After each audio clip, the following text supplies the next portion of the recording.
Hey, everybody. Thanks for joining me here and thanks for checking out my podcast. Don't forget to subscribe to my YouTube channel and click the notification bell for new episodes. You can also find Shine Without Shame on Spotify and Apple Podcasts.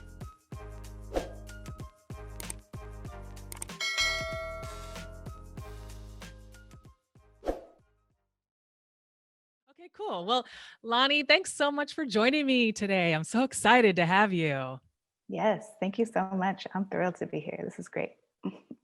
Good stuff. Well, I am going to read a little intro so people know a little more about you. Lani Rodriguez is an artist and graphic designer from the San Francisco Bay Area. In 2016, she co founded Backtalk Videografica, a design and video production studio with her partner, Sarah Secunda. Her work is largely influenced by her working class, immigrant background, and queer popular culture.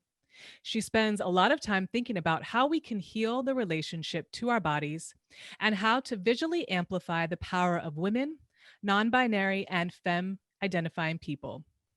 This year, she is taking the leap into screenwriting, a recently discovered passion that feels more right by the day. All right. Well, again, thank you. I think this is going to be a very rich and inspiring conversation. So, Cool. Yeah. yes, let us start. I think that when you and I had our pre-call and you were sharing about your journey of healing and getting to know yourself better, you said something that really stood out to me. You said, people like me often don't get to where I am, so I want to share my journey. Would you say a little bit more about what that means to you and what Yeah. the journey has been like? Yeah. I grew up in a working class immigrant family where nine to five, you work all the time. My parents are workers. My dad was worked as a welder. My mom worked for the county in like social services. Um, and so, you go home, you're tired, you come home, and then you usually watch TV, and then you have dinner and you go to bed. That was kind of what we did. We didn't talk about mental health. We didn't know what that was. We had no tools for naming anything.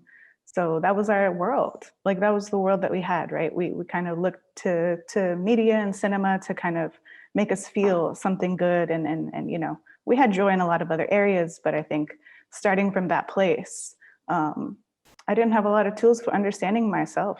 Um, and that comes from a number of things.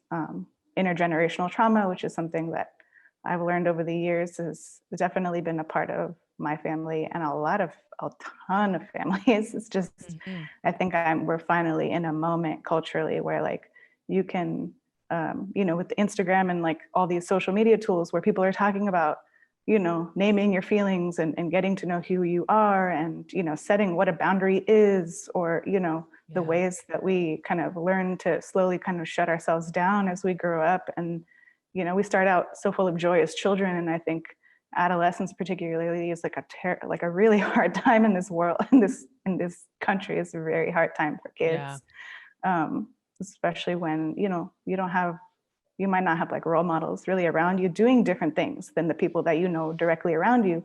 So you can't know all those other ideas. You can't get exposed to it. And so there was a number of things that came into play, like when I finally was able to get there. A lot of It's like luck. It was my own kind of frustration with it all, and be like, I have to take risks. If Mm. nothing is going to change in my life if I don't take a risk, this is just going to have to get uncomfortable. And I think that was the moment of being like, okay, I've always tried so hard to like survive in a way where like I just don't want to be noticed. Don't like I just want to be in the background, just quiet. I was the quiet kid, just um, yeah. And then you just shut yourself. You learn to kind of shut your who you are down for so long that you forget what it is to. You just get so afraid of taking any risks or ever being uncomfortable. And then I think, yeah, a big moment was kind of deciding I was just going to be really just try something new in my life because I was frustrated. That's really powerful. And I I know we didn't talk about how we met, but I just want to plug that you and I used to work together, and Yeah, we met on a boat. we met on a boat. We met, yes, working for a cruise line company, and we were in their call center taking calls for reservations. And I remember it was that open, huge open office space, and you didn't have an assigned desk. So every time you showed up, you were sitting at a different desk. But you and I, for some reason, we ended up sitting next to each other a lot. And you and I Yeah, talked a lot. So, we you talked know, a lot. we did. We talked about Yeah. movies and just whatever came to mind. But it was, I always remember, I remember you being quiet, on the quieter side. I didn't feel like you were shy, because I just, maybe because you just felt comfortable after a while talking to me. I just was like, oh, she's a little quieter, but man, she has a lot to say. And so um, I'm curious, like, when on your journey, you talked about being, for a long time, kind of wanting to just hide or kind of make yourself invisible. When did you, or how did you start to take the steps to come out of that space, and say, "Hey, world, I'm here. Yeah, I'm here." Man, it was, let's see. I don't know. I studied sociology in school, in college. I got a BA in sociology. That helped me a lot. I found that by accident. I had to Hmm. take a part of general education classes that was a combination of sociology, anthropology, and ethnic studies, all wrapped up in one class. And that was my first exposure to like these ideas of thinking about yourself as in a place of like social classes, or like Mm. you think about class systems and just how our society works and all these different things. So those ideas were spinning around prior to me really making any changes. I had professors that I really connected with and that I identified with, and that was for the first time. Like Black women were some of my greatest teachers. I love, like, they had the most profound impact on me as a student. Um, Mm. in a number of different institutions, it was always like, I don't know. I just found that so powerful, and it really helped me a lot. Like I give them so much credit for everything. Do you feel like, because um, they, sorry to interrupt you, but I'm just curious, do you feel like it was because they really saw you? Like, they yeah, recognized that you were absolutely, present. It wasn't just like you were absolutely, another face. absolutely. Yeah, it wasn't like I got dismissed. So not dismissed because I was trying to hide, but I wasn't trying to get attention. But Mhm. um, not every teacher is going to look at the quiet kid and be like, oh, you know, they must have a lot going on inside, or there must be so much there if they're just sitting in silence. Other people Mm. will grow up in different ways where they talk all the time, they learn how to express their feelings, and so another teacher would really dismiss that and be like, I don't know what's wrong with them. Like, are they worth reaching? Like, I don't know. Like, Mm. so like I always felt seen, and in my like I wouldn't talk much in class, but in my essays, I would be able to really like show who I was, I think. And that was what was recognized and uh, really like nurtured in a way that I hadn't had before. So that was good at the very beginnings of me just feeling like I could be proud of my thoughts, because I feel like I didn't learn to critically Mm. think in school until I was in college. Like I felt like so dumb and so like behind in a lot of my schooling, even though I got like B's and C's. Mhm. I just felt like I wasn't, like I was missing things that like um, were key to like understanding more. Um, yeah. Or maybe you had a level of understanding, but maybe it just was because you hadn't expressed it, that Yeah. you felt like you weren't connected to that knowledge or that information. But Yeah. I'm glad that college was a totally different experience. Yeah. So that was kind of the beginning of these new ideas.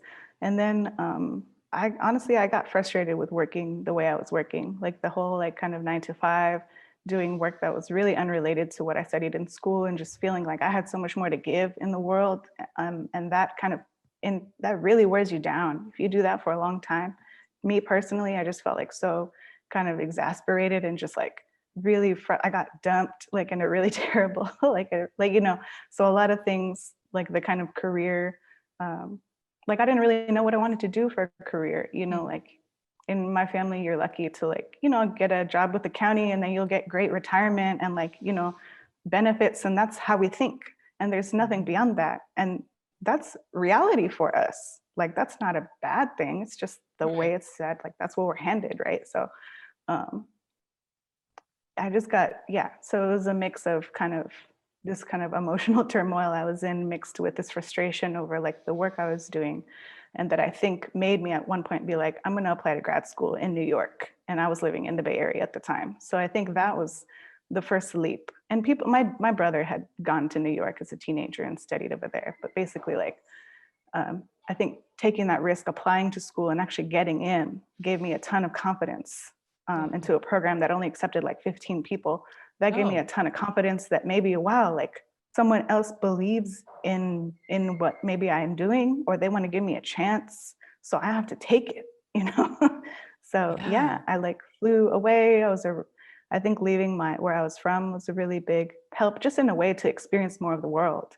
Cause I grew up in a largely immigrant community and like just, which was the best thing in the whole world. And I, you know, like I love it to like I want to move back to the Bay. Like I can't wait to move. I'm in Massachusetts right now, but I can't wait to go back to the Bay because that is like my home forever. You know, no matter how it changes, that place is like my home forever. And what I was exposed to was such a gift that so many people now moving away, so many people do not have that experience of the world that I have. And I now I hold a tremendous amount of like value in what I know because, you know, because of where I came from. I know like a lot more than some people out here, just like, just in terms of how to interrelate, to talk to people who come from different cultures or like, you know, might not speak English. Like people get intimidated or are scared of talking to, they're not comfortable with difference. A lot of people are not comfortable being, you know, with like people who are different. It's just very unsettling for them. And whereas me, I'm like, I grew up with that in kindergarten. Half of the kids didn't speak English, you know, it was just like, and they're all like, oh, they were largely recent immigrants and we're all just figuring it out together. And so like that stuff was squished pretty quickly. Yeah. Yeah, that definitely sets you up for possibly a different experience in the world. Yeah. And then, yeah, college helped a lot. College is where I met my current partner of 7 years. Sarah. So it's been quite a journey. I mean, eventually, I'll just kind of summarize. Eventually, like I got into some therapy, which transformed my entire life. Therapy was, and there's major issues with accessibility to therapy. I think it should be free. It's a crime that it's not free. It should, you know, everybody needs this. And it's so, but therapy really gave me a place to figure out, like I didn't go into it knowing how to do therapy. Like I didn't really know what that meant. I didn't know how to go in there and talk about my problems, like, or who I was. I didn't know what I needed, but I knew I needed something. Okay. You know, so I think going in with it was couples therapy. And so going in with another person, I think really helps clarify some things about like, oh, I'm here to maybe talk about like why this doesn't work. But then other things came up like, oh, when I'm, you know, I've actually always been super self-conscious and worried about what everybody else thinks of me. And I learned to kind of value what everybody else told me I was, as opposed to having any sense of who I am in my own self. And so I think it was a process of learning that like I can choose how I think and feel about myself. And that was brand new. Wow. You know, it's like brand new information. I remember thinking like, oh my God, I mean, I can, you know, the world is going to tell me all these things about my body and who I am and what I've accomplished and there's all these ways that we can like tear each other down and just feel like trash. Like it's beneficial to certain groups for us to feel like terrible about ourselves. And so the idea is that like I could choose how I feel about you know, I can choose to like myself. I can choose to like, that was like a whole new idea. And it was not easy to come to that place. It was like a lot of undoing a lot of painful things, like a lot of weight I was carrying around for decades, like when you're the quiet kid in class, that is exhausting. you know, it's not easy to be quiet all the time. Mhm. Like you have a lot of stuff that you just don't even know what to do with, you know, you're just, or at least me, like I was like just quiet, anxious.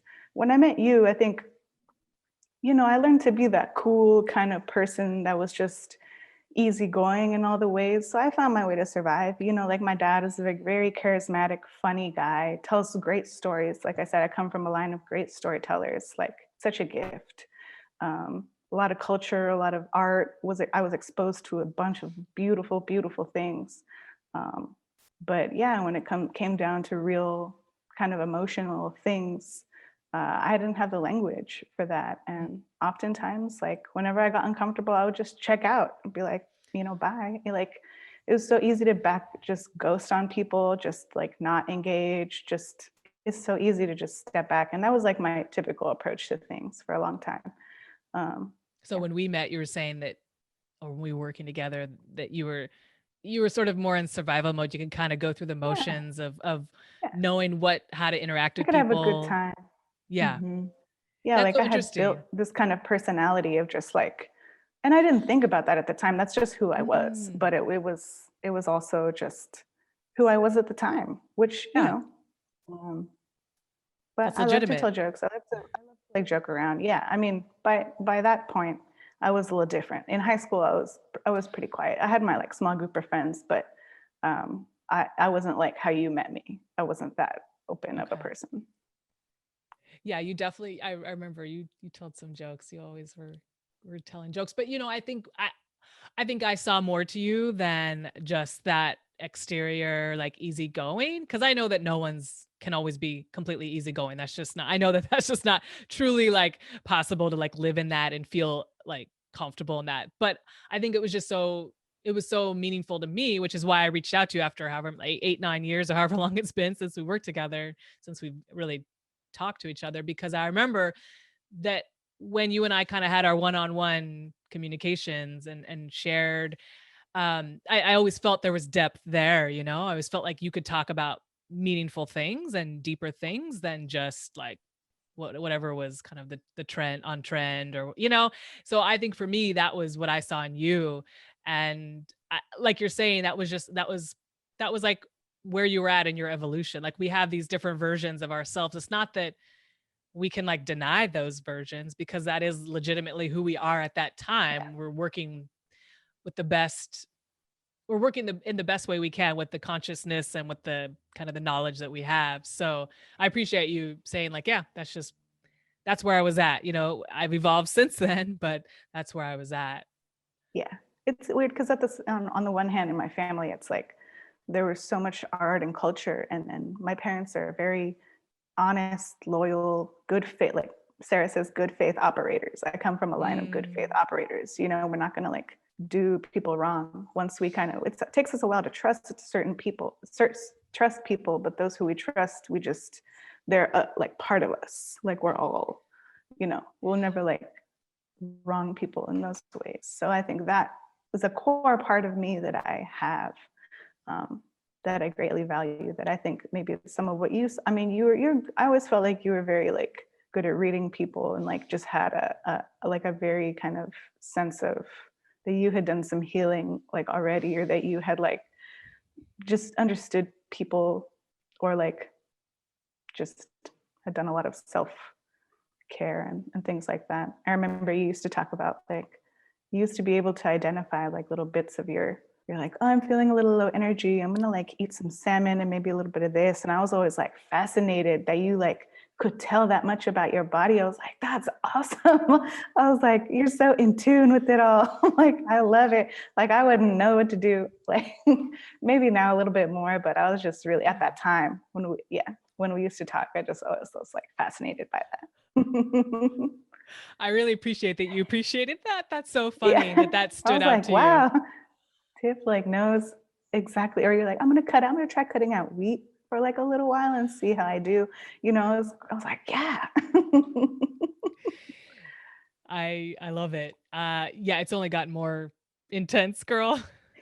But it's because I've gotten more in tune. I think, and that's interesting what you're saying, because I don't think that's like a side note. I think that the more work we do to get to know ourselves, the more healing we do. You're right. I've gone through a lot of healing in my life. And at the point we met each other, I had done some significant healing, although there was more to do at that point in time. But it's like as we heal ourselves emotionally and spiritually, like we evolve. And so I think that our food and like how we nourish our bodies evolves to it's part of the process. And we're not taught that. So I think that, yeah, I'm grateful that I kind of just took that on my own as like a no, I'm gonna figure this out. But I love that, yeah, that stood out to you. It's yeah, it's just part of the journey. I am curious, when you talk about, you know, going to therapy, which I agree with you, it should be free or just much more accessible to people. Like, why keep people from that kind of empowering tool? Uh, when you went through the process or started the process of therapy and started to become more self-aware and start to address whatever, past challenges, traumas, whatever you were faced with, how was it when you then went back home or interacted with your family? Like, were they like on board, like, oh, this is cool, or was it like, oh, what is she up to, what's going on there? So I had been in therapy for quite a while before I even brought it up to my family. Um, uh, just because it was all very new and also, like I said, exhausting and hard emotionally. I was kind of changing. I was transforming in such a profound way that, our parents know like certain versions of us. We come as certain versions to them, right? And so I didn't know. It didn't feel safe to be that vulnerable yet, to be in this kind of messy place yet. So I kind of had to wait a little while to feel like it stabilized some, um, Mm, or who I was becoming had kind of, or a lot of the stuff that came up had kind of hit some place of stasis for like a minute. right. Um, and uh, it was good. I think my mom particularly was like fascinated with it all. In terms of what I was learning, she called it being enlightened. Like, oh, you're kind of hit this point where you've been like enlightened, and I thought that Mm, was an interesting word. I had never thought about that word in particular, but um, she was fascinated by it all. It was definitely like a open, curious kind of the way she received it. It's like very open and curious. Asked a lot of questions, and then I was living, like I said, on the East Coast. She lives in the Bay Area. Um, and then when I went home, like there would be even more conversations that could happen face to face that really were mm, really, really rich and um, good, helpful, healing, I think, for both of us. Yeah. Um, so nice. my, yeah. Um, my dad hasn't asked me too much about it. I mean, I think we all have different relationships with our parents. I think there's a he like deeply, I think, respects me a lot, Hmm. and how I've changed and like who I am now, and that he's proud of me. Um, yeah, he always Nice. has been, but I think he's proud of who I am now.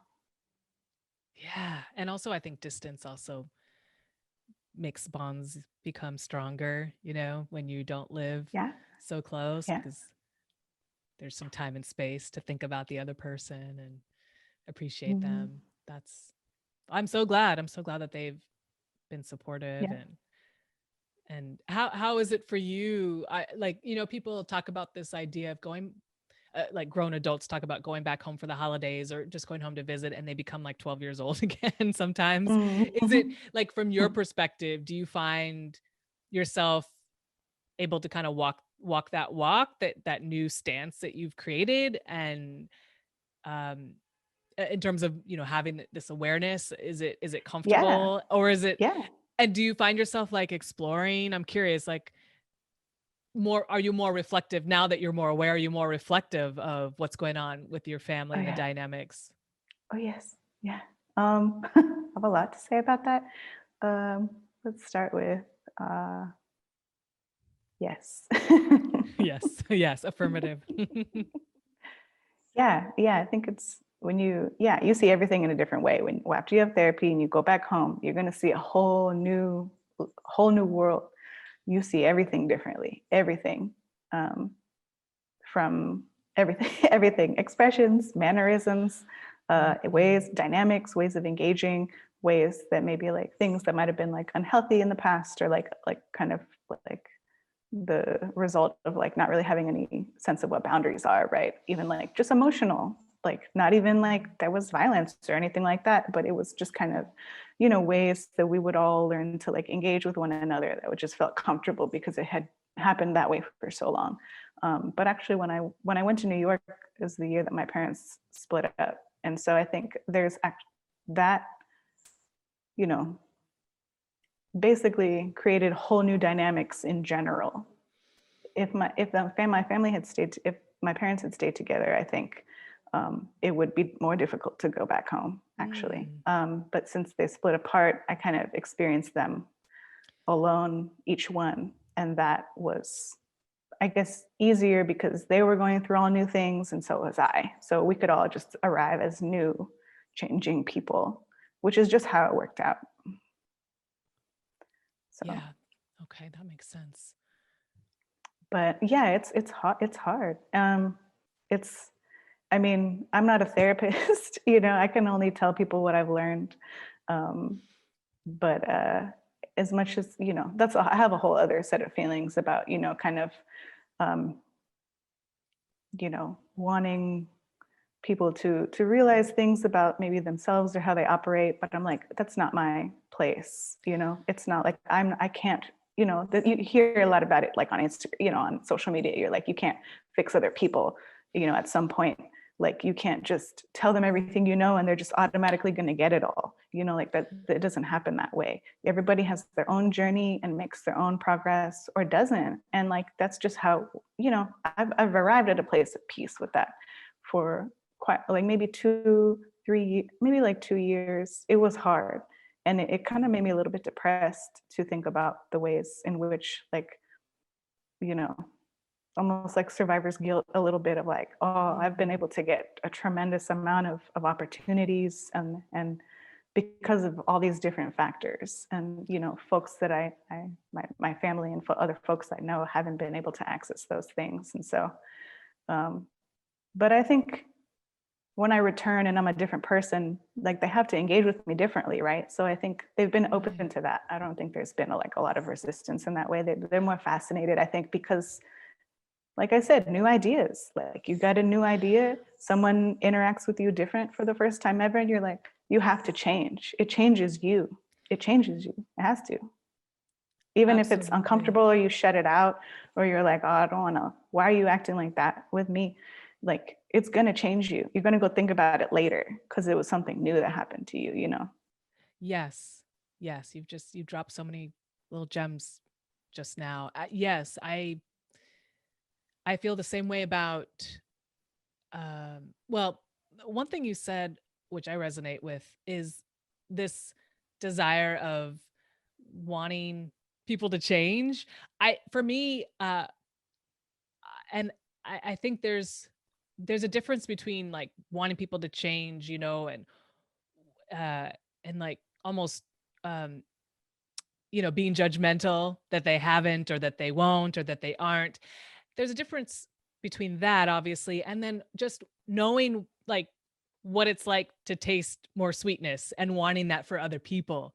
Do you know? I mean, I went through that in my own life when I really started to heal and evolve. I was just like, but I just want those around me to experience this. It's not that I want to be controlling or that, I want to be critical and judgmental of them, but I just want to see them experience this new state of being, which is going to look different for everybody when they do their work, but it's something that gives us hope. And I think that's also kind of what you were saying was really touching about your family, not being resistant to your evolution, but being like fascinated and wanting to, being open to engaging with you in this new era. Um, that's also to me that speaks so much to culture, and I don't just mean like ethnic or national culture, I mean family culture, it's like you know, you're not coming home like with drama necessarily, or you know, you're not coming home in a worse state where it just causes more problems for the family. You're coming home, like your mom said, in an enlightened, more enlightened state.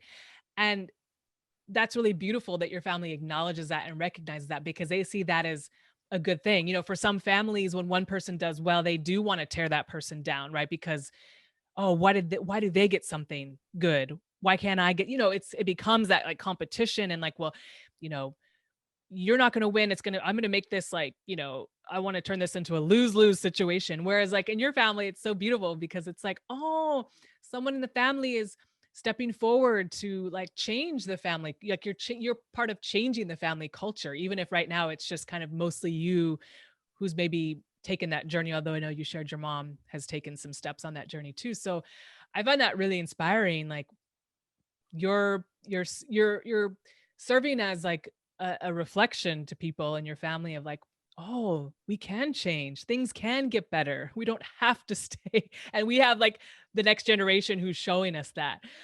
I think that's speaks to the bigger picture of life. Like we're all here to get better, you know, like we talk about parents always say I want something better for my kids. I think, and I know you and I spoke about this on our pre-call, but I think that a lot of times people are saying they want materially things to be better for their kids, but they aren't necessarily talking about emotional, spiritual. And when I say spiritual, I simply mean like virtues, you Yeah. know, like that inner Yeah. character that you're Oh yeah. developing. um I don't know if they're always talking about the emotional spiritual, and to me that's like kind of the most critical, because you know you can get by on meager means, but man, if you're living in joy and you're like really, you know, trust yourself and care about your well-being, like that just makes life so much sweeter. So, yeah, what you But it's shared really hard. brought up a lot of feelings and thoughts for me.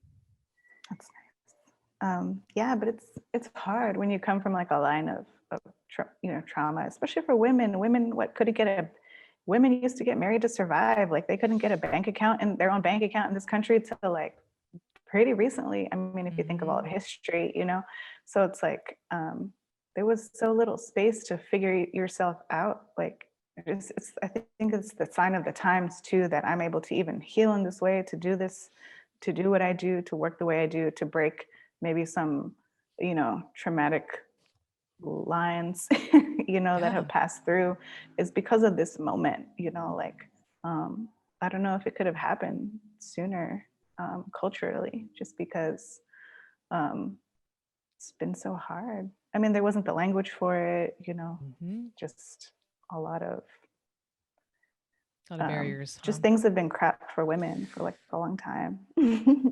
Yep. Yes.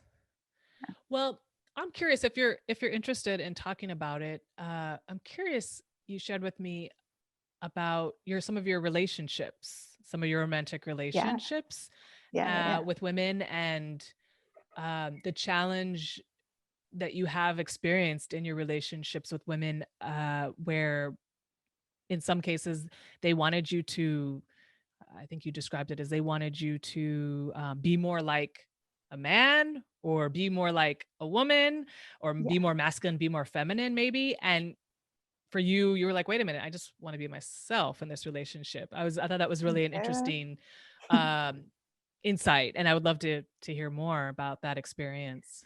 Yeah, yeah, it's interesting you bring that up, because it wasn't until someone else told me that they had had the same experience, a queer person was like, "Oh, I've been in that same thing," that I was like, "Oh, this is a thing. Like, this is a thing like we don't talk about. Like, wow, it's like someone else has experienced this too. Like, that's important. We should talk about it, break it down."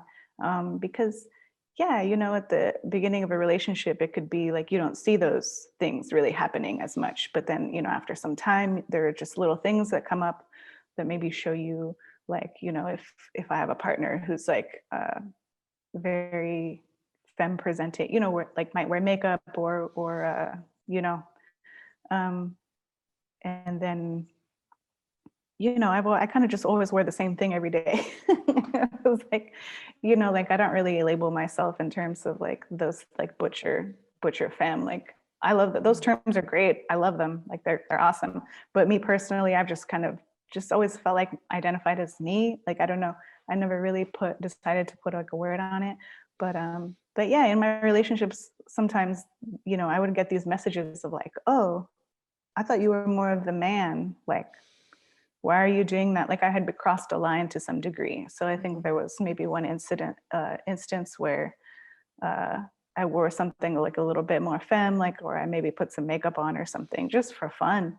And I got like some backlash. It wasn't a welcome. It was not a welcome thing. I got a little bit of frustration.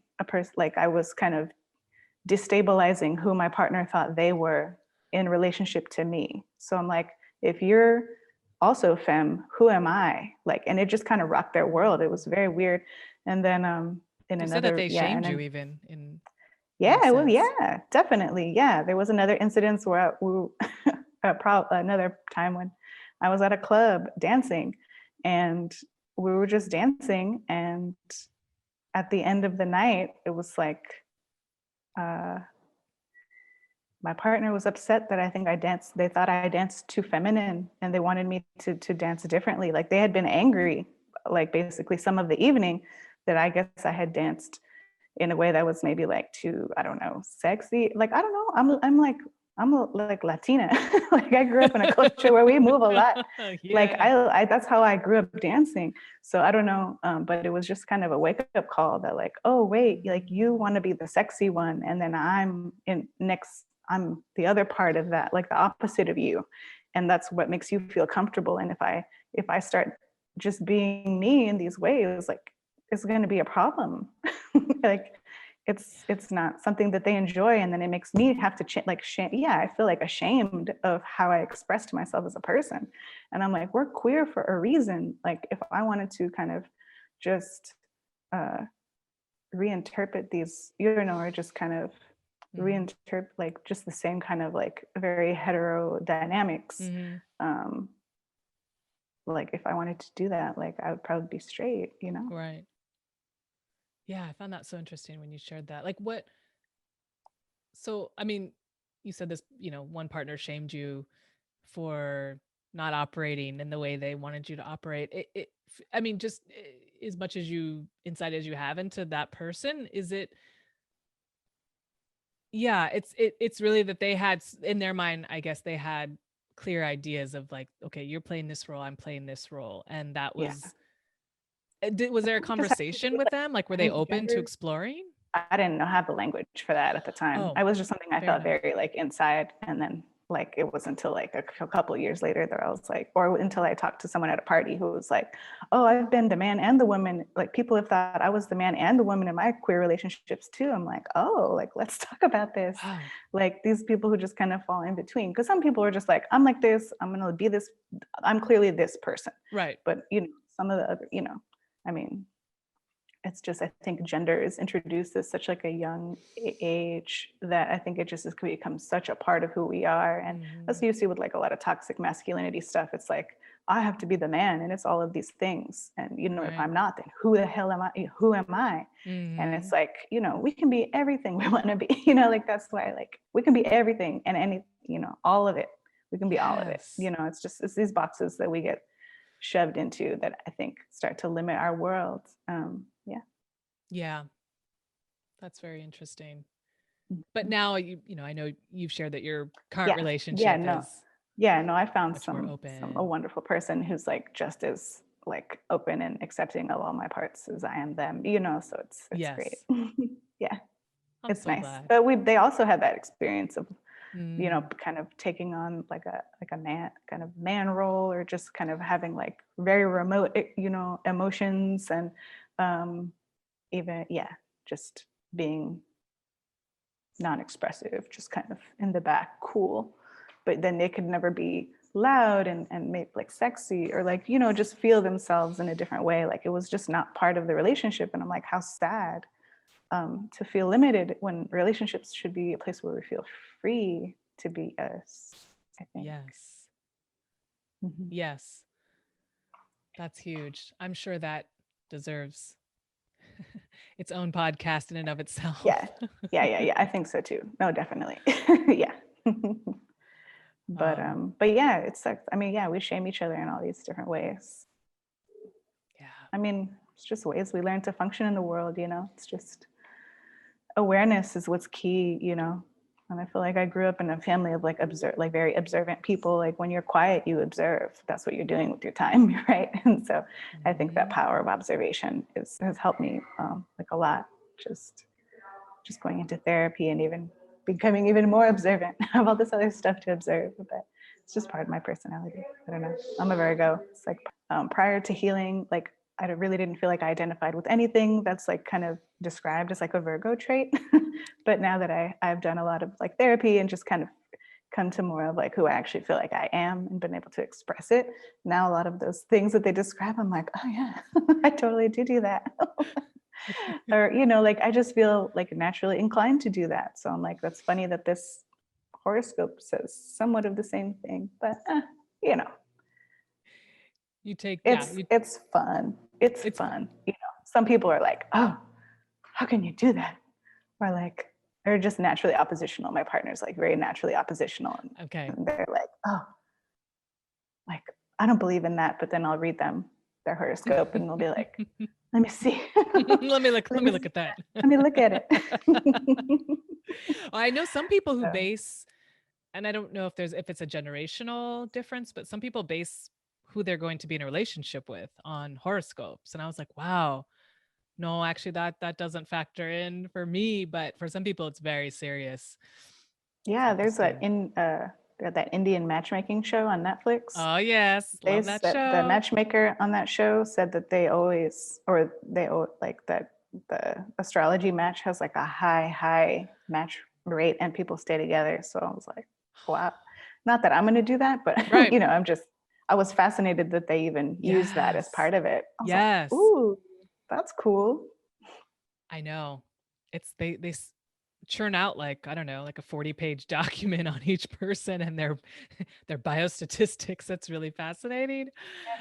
I wonder, I mean, they say that's what the matchmaker said, that there's a higher rate if these criteria are met, or it's interesting. Well, is there anything else that you wanted to share about your journey, Lani, about dealing with, your own experience with shame and healing, and anything that you'd want to share with anybody else who might be in your similar kind of set of circumstances or had a similar experience? I mean, I do want to put out there that the reason, so my partner comes from a family that's very more well off financially than mine is. And that is largely a part of why I even got access to the couples therapy that I did and some individual therapy. And so, like, that's part of what I mean when I'm like, people like me often don't end up in a place, um, in such a different place. It's largely because of that. I happened to meet somebody and fall in love with someone who just had the resources. It's like it's that's why I say luck, because I'm like, who knew? Like, in what world would this have happened to me? You know, like, so I think I did struggle with like how random and unfair that like so many people don't get access to this and I just do. So that's why I do want to screenwrite, because I feel like when people don't have the words to be able to like go to therapy or like, or I'm sorry, the resources to go to therapy, or they can't you know, I think cinema taught me a lot, like stories of different people taught me a lot, like the stories I watched on TV and in movies growing up taught me a lot, or helped me feel, you know? So like I wanna tell stories and write stories that I feel like can communicate new things that we have not seen on screen, um, because, you know, the art that I love has affected me in such a profound way. So I'm like, I can do that. It's like a free therapy. Well, not free, but like, you know, Yeah. it's another form of kind Mhm. of like understanding more and having new ideas. It's like that's what my that purpose is for me, to want to connect with folks who like maybe won't ever have that opportunity. So like that's, yeah, it's nice to, because I felt so like purposeless and kind of meaningless. I'm just like, okay, I'll just, I guess, work a job until, and try to go on a couple of vacations a year, or one maybe, until I retire, and then that's it, you know. It's like, That's actually part of the reason I don't want my own children, because I feel like for so many years I lived in such a kind of a closed off, sad place, that I feel like I wasn't really living. And so now that I've healed in this way, I almost feel like the freedom of a child, you know, like where I can be anything, you know, do anything I want. I'd be an artist. I can do different things as long as I have enough to keep, you know, the roof over my head, like that I can do anything I want to do. Like if I want to change careers 3 or 4 or 5 times in the next 5 years, I can do it. You know, like if I want to take those risks, like once you start taking risks, it becomes a lot easier. Once you, especially the biggest work is with yourself. Like once you've done, like kind of gone to a lot of therapy, or like well, once you really realize like who you are, and like nothing can touch you, you know, like nothing can really like break you. Like that's the hardest work you'll ever do. That's what me and my partner say. We're like, the hardest work we ever did, um, you know, has been done. And so if we need to, anything uncomfortable that might come with, you know, learning new things, or engaging with, you know, new clients, or learning, you know, more about the professional world or the business world, or just trying to make it as like a business owner, which we own our own business, our own small business.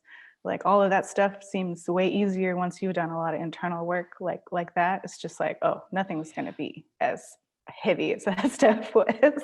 I can do it. Like even if it's a little bit of growing pains, it's always a little awkward. There's always anxiety meeting new people, talking to people on the phone. I'm not into talking to people on the phone. If you could text or email me, that's amazing. So, but you know, there's always little things that come up, but on the whole, it's never going to be anything even close to how heavy it is to kind of reinvent yourself or become more of who you are. Amen. That's really powerful. And I feel like you and Sarah and I are sisters, because I feel the same way about the healing work, and that sense of inner confidence where you're like, nope, I've faced the scariest, most painful stuff the inside of me that I could. So yeah, nothing else is going to take me down. It's true. It's so That's right. true. That's right. That's true. Love Yeah. it. Love it. Well, thank you so much, Lani. Before we go, I want to ask the question I always ask my guest Oh, at the yeah. end, which is, which television show, it could be new, it could be old, do you recommend, and why? Such a hard decision. I guess uh, Pose, the show Pose. Love I don't know if you've Pose. seen the show Pose. Yeah, Pose. Yes. Yes. Um, I have a few swirling in my head, but Pose I think has been the most beautiful show.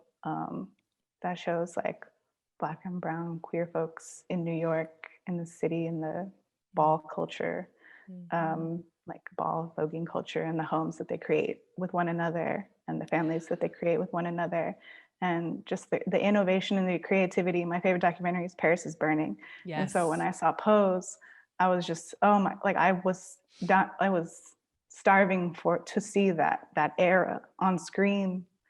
So yeah, I always identified with like folks like that. I don't know quite why. I think I was just astounded by their creative innovation and their artistry. Like affected me so profoundly. Watching the documentary and the show, just like you're in a world that doesn't like give you any positive like support, and that you have to face so much adversity and death and all kinds of things. Mhm. Um, but the fact that you have that art and that you can express yourself is like it gives you everything you need. And yeah, that totally resonates with me for sure. I love that show. Recommend it so much. Thank you. Yes. Mhm. Hear that, everybody? I love that show too. I'm still working through season 1, I think. But that's because I have like so many things to watch. Okay. I will get back to it. Yes. Lani, thank you so much. It's been really Yes. a wonderful conversation, and I'm wishing Yes. you Thank you. more, even more happiness, more enlightenment, as mama would say, your mama, and Yeah. look forward to seeing the films that you are writing for, and Thank you. whatever, however they Yeah. manifest. Yes. Thank you so much. This has been an honor for real.